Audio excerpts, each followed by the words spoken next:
Orlando Zapata, víctima de la represión estatal en Cuba. El disidente cubano Orlando Zapata Tamayo, un albañil de 42 años, negro y pobre, adoptado por Amnistía Internacional como preso de conciencia, ha muerto de dictadura. La explicación médica a su fallecimiento es que ésta se debe a sus 85 días en huelga de hambre en resistencia a las torturas y maltratos que sufrió en prisión. Sin embargo, su prisión y la huelga de hambre consecuente solo se explican por las condiciones políticas de dictadura totalitaria que existen en su país. Orlando Zapata fue parte de los 75 opositores, entre ellos 27 periodistas, condenados en el año 2003 a periodos que fueron de 3 a 28 años de cárcel, por hacer oposición pública al régimen cubano luego de juicios sumarios. La Comisión Interamericana de Derechos Humanos recomendó ya al gobierno de Cuba el año 2006 la anulación de las condenas porque éstas se basaban en leyes que no respetaban los tratados internacionales de derechos humanos. Este crimen de Estado ha sido condenado en el Perú no solo por los habituales voceros de derecha que se aprovechan de estas situaciones para golpear a cualquier causa progresista, sino también por organizaciones como la Coordinadora Nacional de Derechos Humanos y la Asociación Pro Derechos Humanos,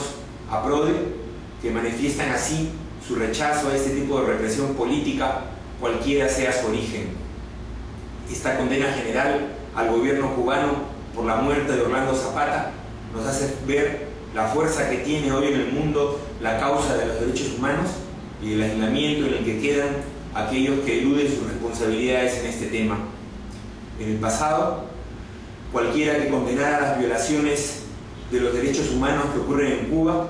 era tachado de agente del imperialismo yanqui y de partidario del bloqueo de Estados Unidos a Cuba. Hoy, en cambio, es muy claro que así como nada justifica el bloqueo criminal que le imponen los yanquis a Cuba, tampoco nada justifica la represión política de una disidencia interna que lo que pide son elementales libertades de expresión, reunión y eventualmente elecciones competitivas y separación de poderes. Algo que en casi toda América Latina es moneda corriente, salvo en Cuba, que con el paso de los años ha quedado triste paradoja como la única dictadura supérstite en la región. Es cierto también que la Revolución Cubana produjo cambios fundamentales en ese país, permitiendo el acceso a recursos y servicios básicos a la mayoría de la población. De la misma manera que la posición de independencia nacional frente a los Estados Unidos fue una barrera para la expansión imperial y un ejemplo para el resto del subcontinente. Pero así como no se pueden negar esos logros, tampoco se puede sostener 20 años después de la caída del muro de Berlín que un punto de vista y el grupo que lo administra se mantengan en el poder indefinidamente sin consultarle al resto de la población. En otra mirada,